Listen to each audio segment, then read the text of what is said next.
अस्सलाम वालेकुम वरहमतुल्लाहि वबरकातुहू। वेलकम बैक दोस्तों, क्या हाल है? उम्मीद है आप खैर आफियत से हैं और जिंदगी के अच्छे लम्हात गुजार रहे होंगे। दोस्तों, एक और वीडियो के साथ मैं आपकी खिदमत में हाजिर हुआ हूँ। इस वीडियो में हम ये तीनों क्वेश्चन यानी क्वेश्चन 1, 2 एंड 3 सॉरी क्वेश्चन 9, 10 और 11 8 तक हमने जो है स्टैंडर्ड फॉर्म में लास्ट वीडियो में देख चुके हैं। आपके यहाँ कहीं पे जो है ना वो लिंक आ रहा होगा, लास्ट वीडियो अगर नहीं देखी तो देख लीजिए। और इंट्रो वाली वीडियो जो है जिसमें हमने स्टैंडर्ड फॉर्म में किस तरह लिखना है, फैक्टराइजेशन किस तरह करनी है, ये तमाम चीजें बताई हुई है। वो वाला वीडियो वाला लिंक जो है वो हम डिस्क्रिप्शन में दे रहे हैं, आप जाके जो है वो देख सकते हैं। ठीक है, अब बाकायदा जो है वीडियो का आगाज करते हैं। तो यहाँ पे सबसे पहले क्वेश्चन 1 आप देख सकते हैं। क्वाड्रेटिक इक्वेशन की हम बात कर रहे हैं। X square minus 5x plus 6 is equal 0। ठीक है, तो आइए इसको करते हैं। तो इसमें सबसे पहले जो है हम एक्स स्क्वायर को उतारेंगे और इसका फैक्टर बनाएंगे। ठीक है, इसका फैक्टर आप देखें कि इसको देखते हुए बनाना है क्योंकि ये विदाउट कोएफिशिएंट है। अब ये विदाउट कोएफिशिएंट और फिर इस वाले वैल्यू को देख के बनाना ही क्या बातें हैं। तो अगर प्लीज आपने फर्स्ट वाली वीडियो नहीं देखी हमारी एक्सरसाइज की तो आप देख लीजिए, तो आपको पता चल जाएगा विदाउट कोएफिशिएंट या विद कोएफिशिएंट या हम कांस्टेंट वैल्यू को क्यों कंसीडर कर रहे हैं, ये सारी बातें आपको पता चल जाएगी। ठीक है, तो हम इसको देखते हुए करते हैं। मैं यहाँ पे फैक्टर बना रहा हूँ 3 इंटू 2, तो ये 6 आ रहा है। ठीक है, 3 इंटू 2 का जो है ये फैक्टर बन सकता है, लिहाजा इसी का इसको फैक्टर हम ले लेते हैं minus 3x minus 2x plus 6 is equal 0।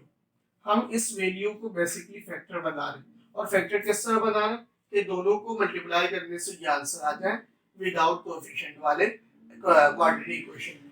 ठीक है, अब इन दोनों का पेयर बना लेते हैं, इसका और इसका। पेयर बनाने के बाद इन दोनों में से x कॉमन ले लिया, उसके बाद यहाँ 1x बचा, माइनस का साइन 3 बचा, x जो है वो कॉमन लिया तो खत्म हो गया। उसके बाद माइनस का साइन आ गया, यहाँ पे हमने देखा तो 2 जो है वो कॉमन आ सकता है। जब 2 कॉमन ले लिया, यहाँ 2 खत्म हो गया, x बचा तो x लिख दिया। माइनस प्लस माइनस है, लिहाजा जो है वो 2 इससे डिवाइड होके 3 हो जाएगा और इज इक्वल के साइन के साथ 0 आ जाएगा।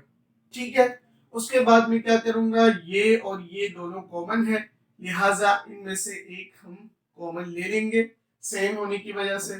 फिर ब्रैकेट ओपन करके ये वाला टर्म यहाँ लिखूंगा और ये 2 यहाँ लिखूंगा, इज इक्वल 0 हो जाएगा।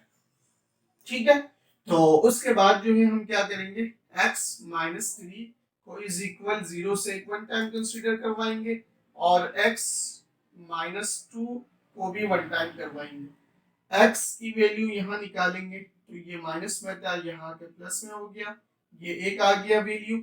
और x की वैल्यू अगर यहाँ देखेंगे तो यहाँ पे ये माइनस में था, वहां जाके प्लस में हो गया, ये सेकंड वाला आ गया। तो लिहाजा हमारे पास जो सॉल्यूशन सेट आया वो क्या, 3 उसके बाद कॉमा 2, तो ये हमारे पास जो है वो आंसर आ गया। ठीक है, तो जो पूछा गया उस हिसाब से आंसर आ गया। अब हम सेकंड क्वेश्चन को देख लेते हैं। सेकंड क्वेश्चन में क्या बात पूछी। सेकंड क्वेश्चन को सबसे पहले रीअरेंज करके लिखते हैं। एक्स स्क्वायर प्लस एक्स, ये प्लस में है, यहाँ के माइनस हो जाएगा, इज इक्वल 0। ठीक है, अब इसमें भी जो है 6 है, इत्तेफाक से यहाँ पे भी 6 है, लेकिन यहाँ माइनस में यहाँ प्लस में है। और यहाँ पे जो है वो 5 को फैक्टर नहीं बनाना बल्कि 1 को फैक्टर बनाना है। तो अगर मैं 3 इंटू 2 करूंगा तो ये 6 तो आ रहा है, लेकिन अगर 1 करवाने के लिए क्या करना होगा, मुझे माइनस करवाना पड़ेगा। ठीक है, तो इसको मैं माइनस करवा देता हूँ। माइनस कैसे करवाता हूँ, एक्स स्क्वायर माइनस 3x ले लेता हूँ और प्लस 2x ले लेता हूँ, बल्कि ये प्लस में ले लेता हूँ और यहाँ पे माइनस में 2x ले लेता हूँ, माइनस 6 इज इक्वल 0। ठीक हो गया। उसके बाद में इन दोनों में से दोनों को पेयर बना के दोनों का जो है वो एक कॉमन ले लूंगा। यहाँ पे 1x बचेगा, प्लस का साइन, यहाँ पे 3 बचेगा, माइनस का साइन, 2 मैंने कॉमन ले लिया, यहाँ पे माइनस आ जाएगा, माइनस माइनस प्लस होता है, लिहाजा यहाँ पे 3 बचेगा, इज इक्वल 0। बिल्कुल उसी तरह x प्लस 3 दोनों में से कॉमन ले लूंगा, उसके बाद ब्रैकेट ओपन करके ये वाला x यहाँ लिखूंगा, -2 जो है फिर यहाँ लिख दूंगा और असाइन करवा दूंगा 0 से। ठीक है, फिर x को जो है 3 इज इक्वल 0 से 1 टाइम असाइन कर दूंगा, फिर x -2 के साथ 1 टाइम असाइन कर दूंगा। इस वाले x में हमारा वैल्यू आ गया -3 और x वाले वैल्यू में हमारा x में जो है वैल्यू आ गई हमारे पास +3, क्योंकि ये माइनस में है, लिहाजा ये एक आंसर आ गया और ये क्या आंसर आ गया। तो हमारे पास जो सॉल्यूशन सेट बना वो क्या बना, -3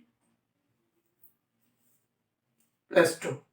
ठीक है, तो इसी तरह क्वेश्चन 11 को भी देख लेते हैं। क्वेश्चन 11 भी उम्मीद है आसान ही है, तो इसमें भी वैसा ही है। सबसे पहले मैं इसको रीअरेंज करके लिखूंगा 2x², यहाँ पे इसको ट्रांसपोज करूंगा, ये माइनस प्लस में है तो यहाँ आके 13 माइनस में हो जाएगा, उसके बाद +11 इज इक्वल 0।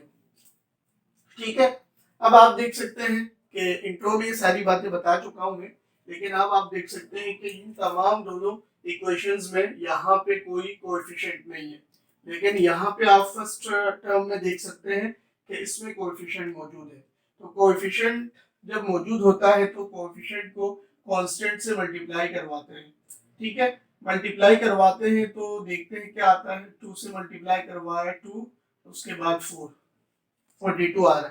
तो 42 को सामने रखते हुए 13 का फैक्टर बनाना है हमें। तो हम देखते हैं 42 किस में आ सकता है। मैं अगर 6 7 जा 42 होता है, ठीक है, या 6 7 जा 7 6 जा 42 कर दे, या 6 7 जा 42 कर दे, दोनों में से कोई एक जो है वो आ सकता है। तो यहाँ पे चूंकि माइनस में है तो अगर इन दोनों को माइनस करवाएंगे तो ये हो जाएगा 2x minus 7x minus 6x plus 21 is equal 0। ठीक है, कैसे? दोनों को अगर हम दोबारा ऐड करवा देंगे तो -13 आ जाएगा, और दोनों को मल्टीप्लाई करवाएंगे 7 6 जा 42 आ जाएगा। यहाँ पे 42 नहीं है, लेकिन जब कोएफिशिएंट के साथ इक्वेशन स्टार्ट हो तो उस कोएफिशिएंट को इसमें मल्टीप्लाई करवाते हैं, तो जो आंसर आएगा उसी को कंसीडर करते हुए इसका फैक्टर बनाते हैं। तो वो सामने है आपके, हमने इसका फैक्टर बनाया तो ये आ गया। उसके बाद हमने इन दोनों को पेयर करवा के कॉमन निकालना है। ठीक है, मैंने यहाँ पे कॉमन लिया x, तो यहाँ पे आ गया 2x बाकी उसके बाद यहाँ पे -7 हो गया। यहाँ पे मैंने देखा तो यहाँ पे मेरे पास कॉमन आ सकता है 2, ठीक है, बल्कि 3 कॉमन आ सकता है क्योंकि 3 इसके साथ भी डिविजिबल है, इसके बाद साथ भी डिविजिबल है। -3 ले लिया हमने, तो यहाँ बचा 2x minus plus plus minus minus है, 21 को 3 से डिवाइड करें तो ये 7 होता है और यहाँ पे इज इक्वल 0। ठीक है, उसके बाद जो है वो मैं क्या करूंगा, ये और ये सेम है, लिहाजा एक कॉमन ले लूंगा 2x minus 7 bracket close bracket open, x यहाँ लिखूंगा -3 यहाँ लिखूंगा इज इक्वल 0 करवा दूंगा। उसके बाद क्या करूंगा, 2x माइनस 7 इज इक्वल 0, उसके बाद x माइनस 3 इज इक्वल 0 करवा दूंगा। ठीक है, यहाँ पे 2x इज इक्वल 7 आ जाएगा, उसके बाद x इज इक्वल 7/2 आ जाएगा। 1 जो है x का आंसर ये है। ठीक है, सेकेंड x का आंसर क्या होगा, x इज इक्वल 3 हो जाएगा। ठीक है, ये सेकेंड का आंसर है। लिहाजा हमारे पास जो आंसर बचेगा यानी सॉल्यूशन सेट हमारा होगा इसका 7/2, 3। ठीक है, तो बहुत ही आसान है, ये भी कोई तरह मुश्किल नहीं है। आप जो भी देखे, हमारी लास्ट वीडियोस देखते रहे तो ये चीज़ आपको समझ में आ जाएगी।